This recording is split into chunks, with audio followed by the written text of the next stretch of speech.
Bismillahirrahmanirrahim. Assalamualaikum warahmatullahi wabarakatuh.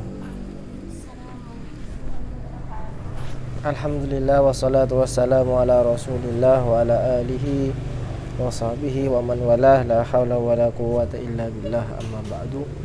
Alhamdulillah pada malam ini kita bisa melanjutkan ngaji kitab Kifayatul Akhyar. Setelah lama kita tidak membaca kitab ini, mudah-mudahan apa yang kita pelajari menjadi ilmu yang bermanfaat fid din wa dunya wal akhirah. Amin ya rabbal alamin.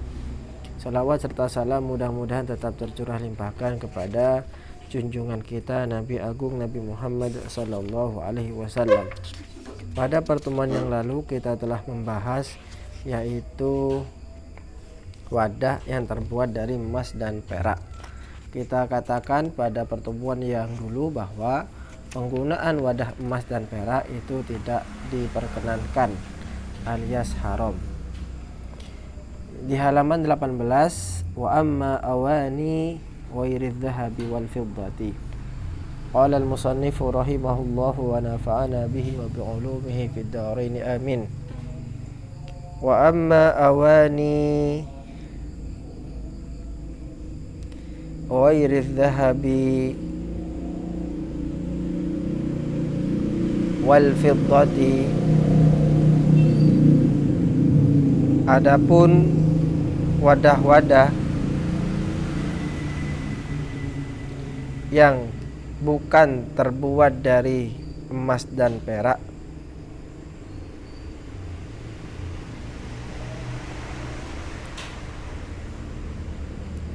fa in kanat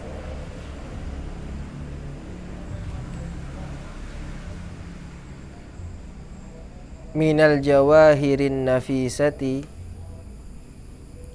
jika wadah tersebut terbuat dari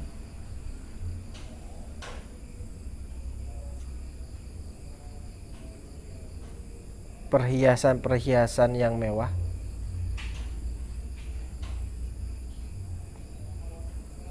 terbuat dari batu alam yang mewah, batu perhiasan, kalyakuti seperti delima, wal fairuzi dan batu fairuz,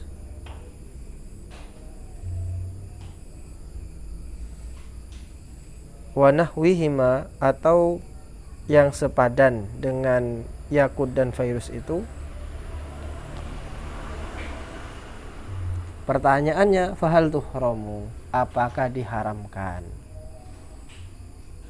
Sampean punya wadah emas, sampean punya wadah, tapi wadahnya ini terbuat dari batu alam yang berharga. Sampean tahu akik? Nah, itu kan batu alam itu. Batu alam, macam-macam kan batu alam itu. Yang paling bagus ya yakut dan fairuz itu. Ada yang terbuat dari kayak mutiara atau apapun itu.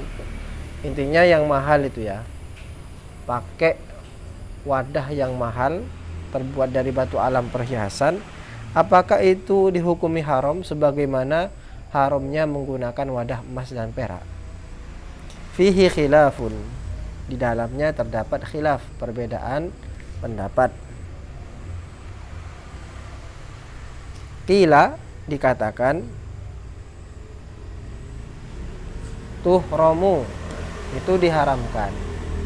Jadi sampean pakai wadah yang terbuat dari batu alam yang berharga, maka itu diharamkan. Kenapa? Ilahnya, alasan mengapa diharamkan, lima fiha minal khuyala'i, karena di dalamnya terdapat unsur khuyala. Apa itu khuyala? Menyombongkan diri. Ya ngapain orang mau pakai cobik ya? Cobik tapi terbuat dari batu akik satu misal. Terbuat dari mutiara. Mutiara yang dikumpulkan jadi satu, diproses, intinya kemudian menjadi tempat cobik itu. ngapain seperti itu kalau bukan tujuannya adalah untuk menyombongkan diri, maka diharamkan karena alasan ini. Khuyala wasarofi dengan sin bukan shin, yaitu ada unsur israfnya. Israf itu mubadzir, buang-buang uang. Kalau cuma untuk makan kan bisa kita pakai wadah plastik, wadah kaca ataupun yang sejenisnya yang murah-murah. Nah, penggunaan wadah yang digunakan dari bahan dasar perhiasan, batu-batu tadi, ya tak lain ya karena yaitu pemborosan itu, maka diharamkan. Wa kasri qulubil fuqara'i, dan yang demikian itu karena ada unsur memecahkan hati orang-orang fakir, maksudnya membuat orang-orang yang berjiwa miskin kata orang-orang sekarang itu langsung sakit hati melihatnya. Ini menurut pendapat.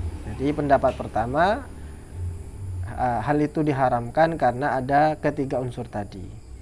Sombong, pemborosan, dan juga membuat orang fakir menjadi sakit hati. Wasahihu, adapun yang benar, annaha la tuhramu, bahwa penggunaan wadah yang kita katakan tadi itu la tuhram, tidaklah diharamkan. Jadi pendapat kedua tidak apa-apa, silakan. Yang penting bukan emas dan perak. Wala khilafah, dan tidak ada perbedaan pendapat, annahu la yuhramul ina'u alladhi nafasatuhu fi san'atih. Tidaklah khilaf di dalam permasalahan ini, yaitu tidak diharamkan wadah yang keberhargaannya itu berasal dari pembuatannya. Sampeyan membuat wadah dengan harga yang sangat mahal,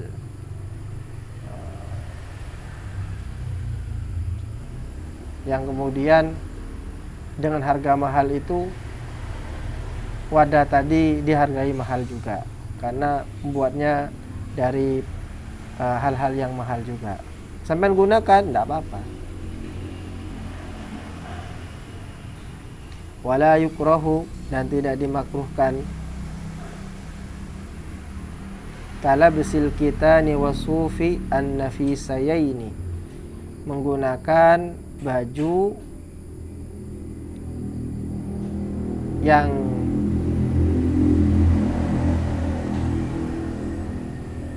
basukatan itu ya baju mahal.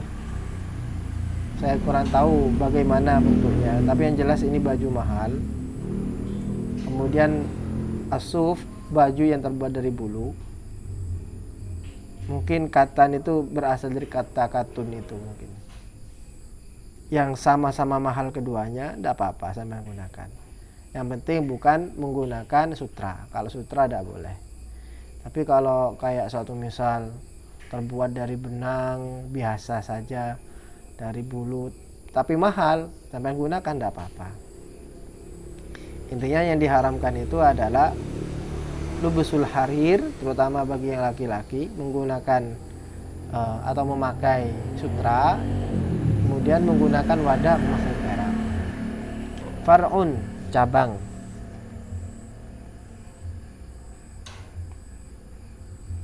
Lau ittakhadha, ada kalaupun seseorang mengambil inaan, wadah, min nuhasin, dari tembaga, dari seng satu misal, besi atau tembaga-tembaga yang lain, wanahwi, atau yang sepadan dengan nuhas, wa mawwahahu bizzahabi, kemudian dicampur dengan emas, Jadi di luarnya itu dilapisi emas satu misal. Awil fiddati, atau dicampur dengan perak. In hasala bil arad 'ala an-nari minhu syai'un haruma 'ala sahihi. Jika di dalam proses pencampuran itu dilapisi dengan emas dan perak itu dihasilkan dari benda tadi dipanaskan ke dalam api, jadi dalam supaya emas dan peraknya ini bercampur menjadi bahan luaran dari wadah yang tembaga tadi, itu berasal dari pemanasan api, maka itu diharamkan menurut pendapat yang sahih. Wa illam yahsul bil aradi 'ala nari, dan jikalau itu tidak terjadi bukan karena dipanaskan ke api, minhu syai'un fal murajjihu fi hadzal babi annahu la yuhramu. Maka dalam pendapat ini, dalam hal ini, dalam bab ini, penggunaan wadah tembaga yang dicampur dilapisi dengan emas, jika tidak dipanaskan dengan api, maka itu tidak diharamkan. Wal murajjihu fi babi zakatin naqdaini, sedangkan di dalam bab zakat emas perak, jika itu kemudian dipanaskan ke api, annahu yuhramu, yang demikian itu diharamkan.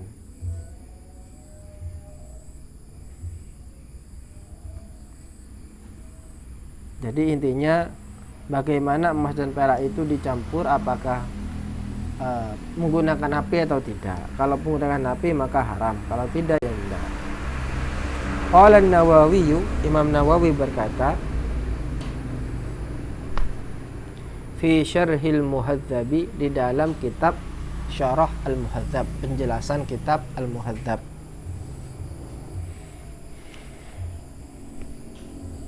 Walau mawwaha as-saifa, jikalau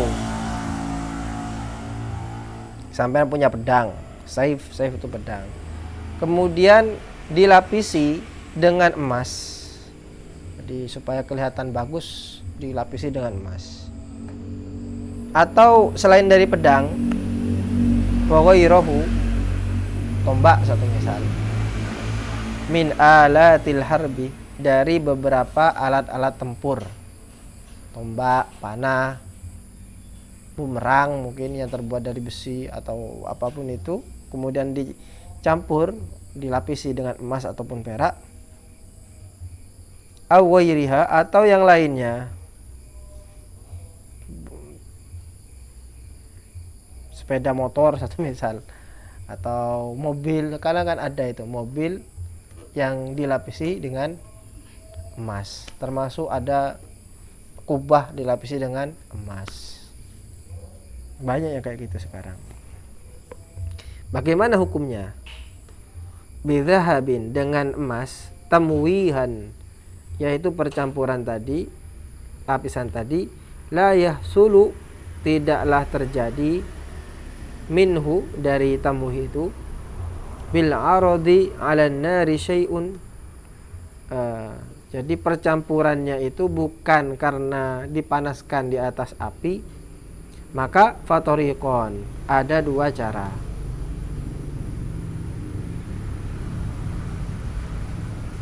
Asahhu huma, yang paling sah di antara dua cara tersebut, wabihi qata'al iraqiyun at-tahrima. Nah, yang pertama, orang-orang Irak menyatakan yang demikian itu haram. Jadi mencampur barang, kalau dulu pedang, kalau sekarang kan mobil, kemudian masjid, rumah, karena rumah ada juga dicampur dengan Jadi dinding-dindingnya itu dicampur dengan emas. Bahkan tahu sampean kalau ke Turki sampean ada makanan kayak steak itu dicampur dengan emas. Jadi dimakan emas itu. Ada itu, sampean bisa lihat jadi itu. Nah, ini gimana hukumnya? Nah, menurut ulama-ulama Irak itu haram. Kenapa? Lil hadithi, karena ada hadis yang mengharamkan itu semua. Wa yadkhulu fihi, dan masuk dalam kategori ini al-khatim wad-dawati, al-khatimu wad-dawatu wal marmalatu wa ghairuha. Masuk dalam hal ini juga ya cincin, kemudian apapun itu, intinya hal-hal yang dicampur dengan emas menurut ulama-ulama Irak itu haram. Falyajtanib dzalika wallahu alam. Maka jauhilah hal yang demikian, Allah lebih mengetahui, wallahu alam.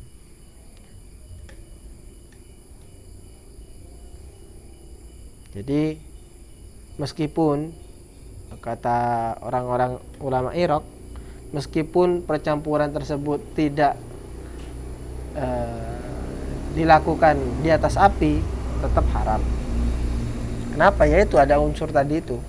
Di samping ada hadis, kemudian juga ada unsur kesombongan, mubadzir, menyakiti orang lain, dan yang lainnya. Qala fi syarhil muhadzab, berkata di dalam kitab Syarah al-Muhadzab, wa tamwihu saqfil baiti, melapisi atap rumah dengan emas, wajidarihi, dan dinding-dinding rumah, bidzahabi, dengan emas, awil fiddati, atau perak, haramun qat'an, itu haram secara pasti.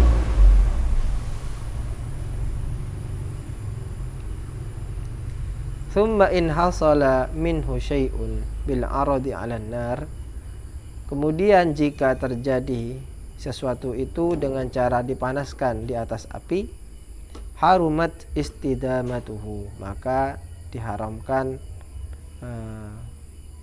keterusannya itu. Wa illa, adapun kalau tidak demikian, fala, maka tidak haram. Wa tabi'ahu Ibnu Rif'ati, dan dalam hal ini, pendapat ini diikuti juga oleh Ibnu Rif'ah alal jazmi bidzalika wallahu a'lam, secara meyakinkan, wallahu taala alam. Intinya dari apa yang kita bahas ini, memang terjadi perbedaan pendapat di antara para ulama, yaitu penggunaan benda-benda yang berharga, baik itu yang terbuat dari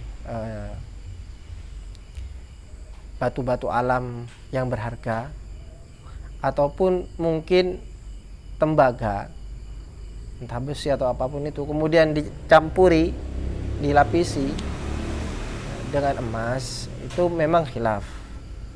Khilafnya itu antara yang memperbolehkan dan tidak memperbolehkan.